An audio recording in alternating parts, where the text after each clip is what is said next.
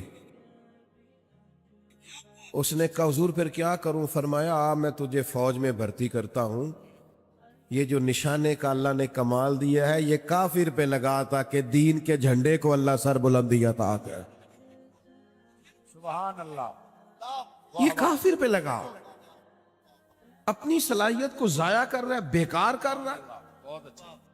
اللہ تعالیٰ نے قرآن مجید کے اندر یہ ارشاد فرمایا ہے کہ النبی اولیٰ بالمؤمنین من انفسہم،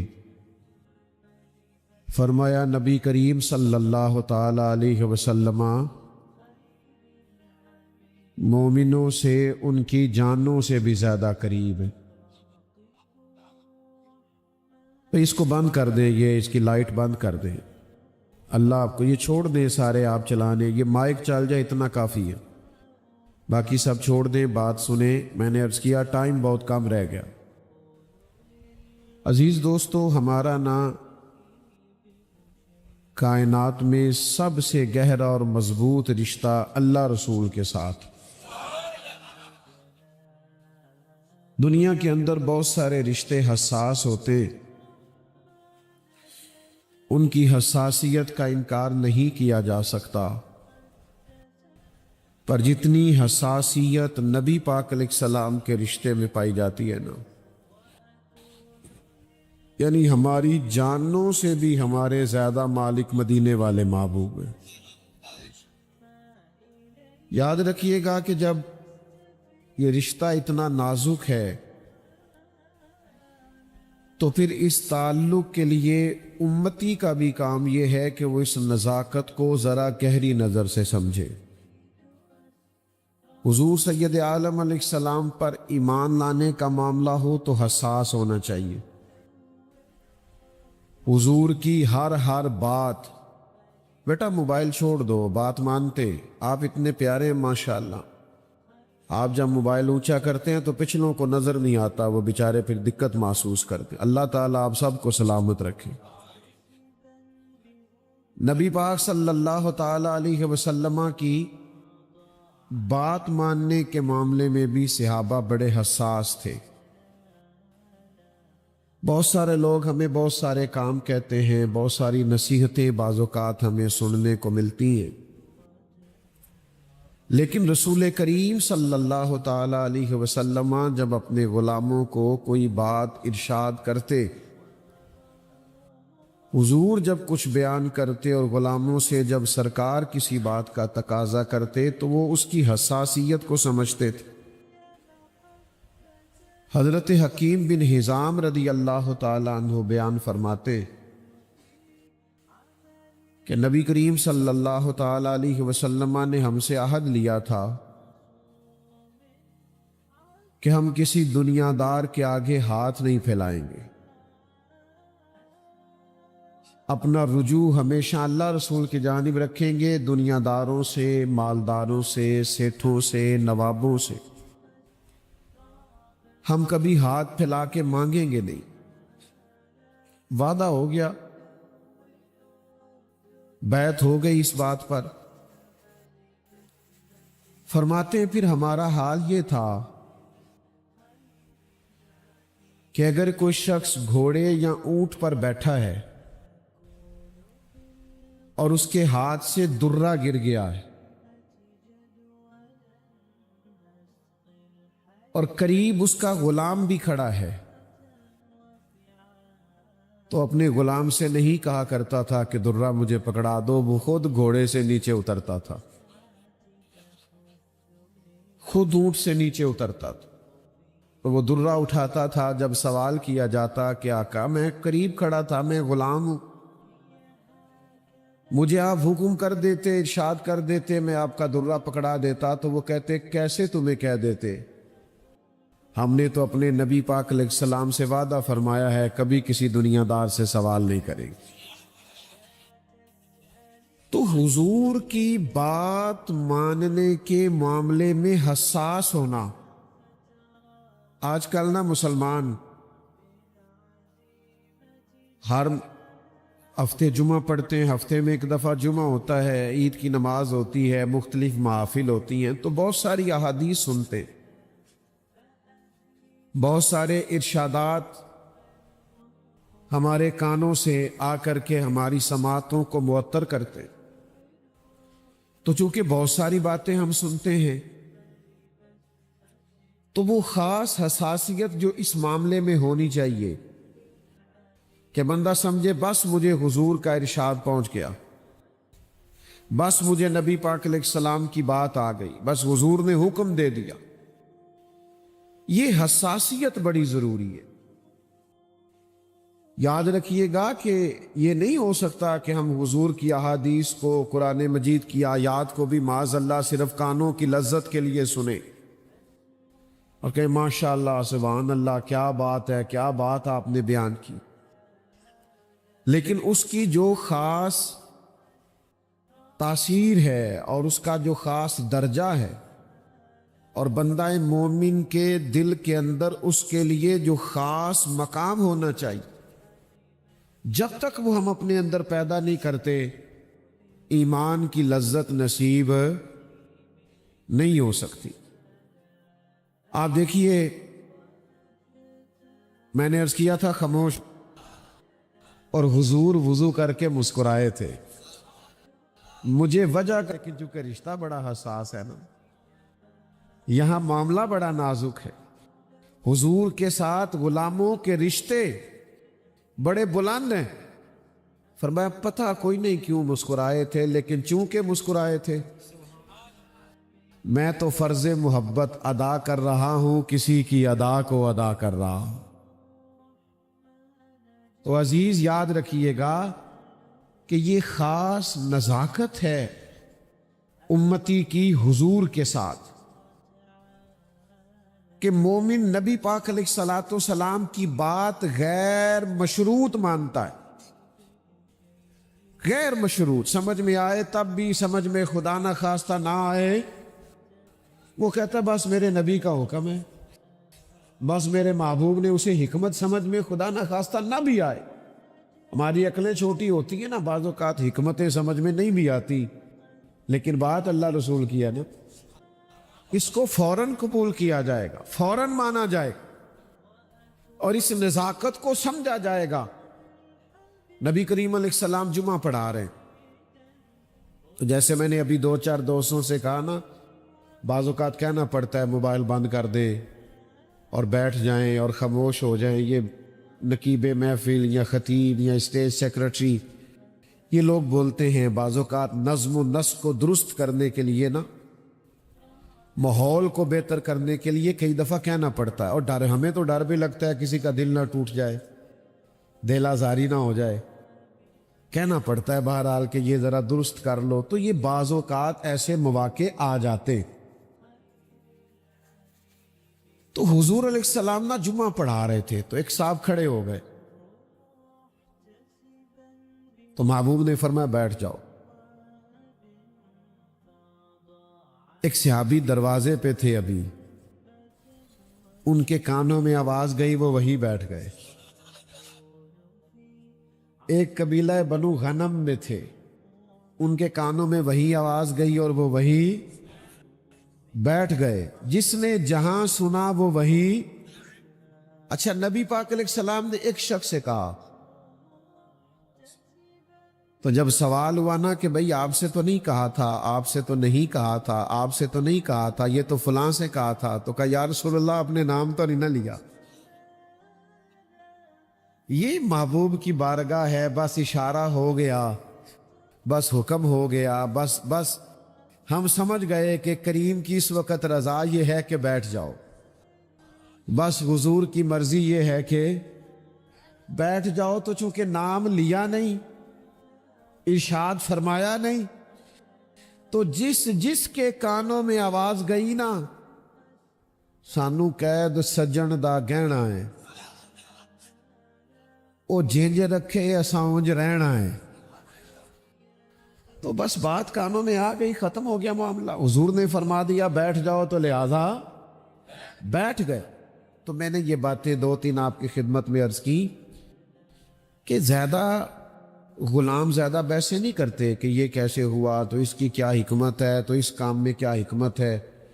بس وہ سمجھتے ہیں ہمارے لیے ہمارے رسول کا حکم ہے، ہمیں ہمارے نبی پاک نے فرمایا، حضور نے فرمایا سود حرام ہے تو لہذا حرام، جھوٹ بولنا ناجائز ہے تو لہذا، دھوکہ نہیں دینا تو لہذا نہیں دینا، فراڈ نہیں کرنا تو لہذا نہیں کرنا، کم نہیں تولنا ناپنا تو لہذا نہیں تولنا. بس فرما دو جی. اب آپ حکمت کے پیچھے جائیں، اب آپ وجہ پوچھیں تو یہ غلاموں کا شیوا نہیں ہوتا. اللہ تعالیٰ مجھے اور آپ کو سمجھنے کی توفیق عطا کرے. اللہم صلی علی سیدنا و مولانا محمد معدن الجود والکرم وآلہ وبارک وسلم. اللہ بڑی محبت. دنیا کے اندر جو لوگ اپنا گھر صحیح معنوں میں اخلاقی طور پر اور تربیتی اور علمی طور پر مرتب کرنے میں کامیاب ہو جاتے ہیں، وہ دنیا کے بڑے کامیاب لوگ ہوتے ہیں. اور دنیا میں سب سے مضبوط آدمی وہ ہوتا ہے جو اپنے گھر کے اندر مضبوط ہوتا ہے. جو گھر سے ٹوٹ جاتا ہے، بکھر جاتا ہے، اپنے گھر کے ماحول کو سنبھال نہیں پاتا، وہ دنیا میں کوئی کارنامہ سر انجام نہیں دے پاتا. بہت سارے لوگ ہمیں بہت ساری جگہوں پہ اس لیے الجھے بکھرے اور ٹوٹے ہوئے نظر آتے ہیں کہ گھر کے اندر پریشان ہوتے ہیں.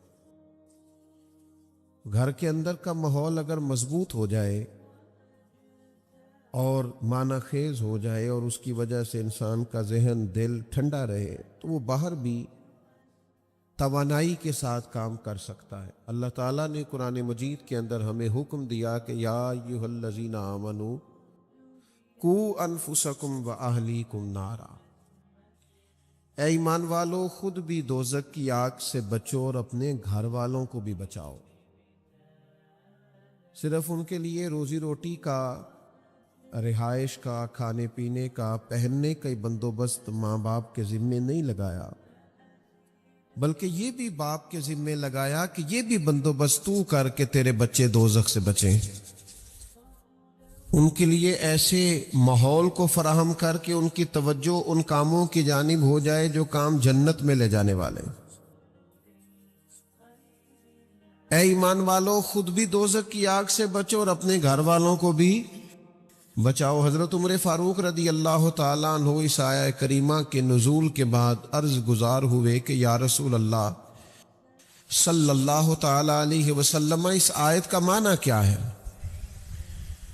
تو حضور علیہ السلام نے فرمایا اس کا بڑا سادہ معنی ہے کہ جن کاموں کا اللہ رسول تمہیں حکم دیتے ہیں تم ان کاموں کا اپنے گھر والوں کو حکم دو، اور جن کاموں سے اللہ رسول تمہیں منع کرتے ہیں تم ان کاموں سے اپنے گھر والوں کو روکو، بچاؤ. عزیز بھائیوں، گھر کی تعمیر، گھر کی تربیت، گھر کے اندر اعلیٰ ماحول کا قائم کرنا یہ باپ کی اور ماں کی ذمہ داری ہوتی ہے. انہوں نے اپنے گھر کے ماحول کو کس طرح ٹھیک رکھنا ہے؟ سب سے پہلے تو انہوں نے آپس کی لڑائی کو کیسے ختم کرنا ہے، اس میں کس طرح انہوں نے بچوں کے لیے آسانی کرنی ہے، اور گھر میں کس طرح یہ ماحول بنانا ہے کہ بچوں کا شوق بنے کہ وہ تعلیم کی طرف بڑھیں، ان کے اندر رغبت پیدا ہو کہ وہ نماز، روزہ، عبادات اور اخلاقیات کے عنوان پر کامیابی. یہ ذمہ داری ہے اور یہ نازک مسئلہ ہے. یہ گھر کے اندر کو 10-15 منٹ 20 منٹ نصیحتیں کرنے سے یہ مسئلہ حل نہیں ہوتا. اس کے لیے پراپر اپنے آپ کو تبدیل کرنا پڑتا ہے. ہمارے بچے وہ نہیں کرتے جو ہم کہتے ہیں، ہمارے بچے وہ کرتے ہیں جو ہم کرتے ہیں. ہمارا باہر تقریر چلے گی، گھر کے اندر کردار چلے گی. تو گھر کو کیسے سجانا سنوارنا ہے، اس کے لیے ہمارے نبی پاک علیہ السلام نے جو ہم پر لا تعداد بے شمار احسانات کیے، ایک احسان یہ بھی کیا کہ محبوب نے فرمایا تمہارے لیے ضروری ہے کہ اپنے نبی کے گھر والوں سے پیار کرو. قل لا اسألکم علیہ اجرا الا المودۃ فی القربى. اے محبوب علیہ السلام، آپ اپنے غلاموں سے فرما دیں کہ میں تبلیغ دین پر تم سے کوئی اجر نہیں مانگتا، ہاں میرے قریبیوں سے پیار کرتے رہنا. یہ جو میرے قریبی ہیں، یہ جو میرا گھر ہے، ازواج پاک ہیں، چاروں شہزادیاں ہیں، بالخصوص مولا علی شیر خدا، سیدہ فاطمہ الزہرا، امام حسن، امام حسین، یہ جو لوگ ہیں ان سے پیار کرنا، عقیدت رکھنا. کیوں؟ کہ حضور علیہ السلام فرماتے ہیں میں 2 چیزیں تمہیں دے کر جا رہا ہوں. آپ زیادہ غور کریں گے میری بات پر. اللہ تعالیٰ آپ کو مہنگے مہنگے موبائل دے، ویڈیو بھی آپ ضرور بنائیں، منع نہیں کرتا، پر توجہ میری بات پر کریں، دیکھیں میری طرف، تاکہ میں نے تھوڑی سی باتیں کرنی ہے، جلدی بات ختم کرنے کا عادی ہوں. حضور فرماتے ہیں میں 2 چیزیں تمہیں دے کے جا رہا ہوں، انہیں تھام کے رہنا، گمراہی تمہارے پاس نہیں آئے گی. باتوں کو گہرائی سے سمجھا کریں، یہ 2 چیزیں جو پکڑ لے گا گمراہ نہیں ہوگا. یا رسول اللہ صلی اللہ تعالی علیہ وسلم کرم فرمائے. حضور فرمانے لگے کہ اللہ کی کتاب قرآن تمہیں دے کے جا رہا ہوں، اور دوسرا اپنا خاندان تمہیں دے کے جا رہا ہوں. میرے خاندان کی طرف دیکھنا، کردار و عمل دیکھنا، صبح شامیں دیکھنا. اگر ہم نبی پاک علیہ الصلوۃ والسلام کی جو آئلی اور ذاتی اور گھریلو زندگی ہے اس پر کبھی غور کریں تو نبی پاک علیہ السلام نے اپنا گھر کیسے سجایا سنوارا، اور ہمیں کیا تلقین ارشاد فرمائی، یہ قابل غور پہلو. اور میں پھر وہی بات دہراؤں گا کہ گھر سے مضبوط ہو گئے تو باہر بھی بڑے مضبوط ہو جائیں گے. لیکن اپنے پودے خشک رہیں اور ادھر ادھر انسان باغبانی کرتا پھرے تو اسے کہا جائے گا یار تیرے اپنے پودے تو خشک ہو گئے ہیں، اور تو دوسروں کو مشورہ دے رہا ہے کہ فلاں کام کرو گے تو پھل زیادہ آئے گا. تو اپنے گھر کے اندر بھی تو بہت ساری توجہ دے، اس پر بھی تو غور کر. اللہ کے پیارے رسول صلی اللہ تعالی علیہ وسلم کی مقدس زندگی میں آپ کو ملے گا کہ حضور اپنے گھر والوں کو وقت دیتے.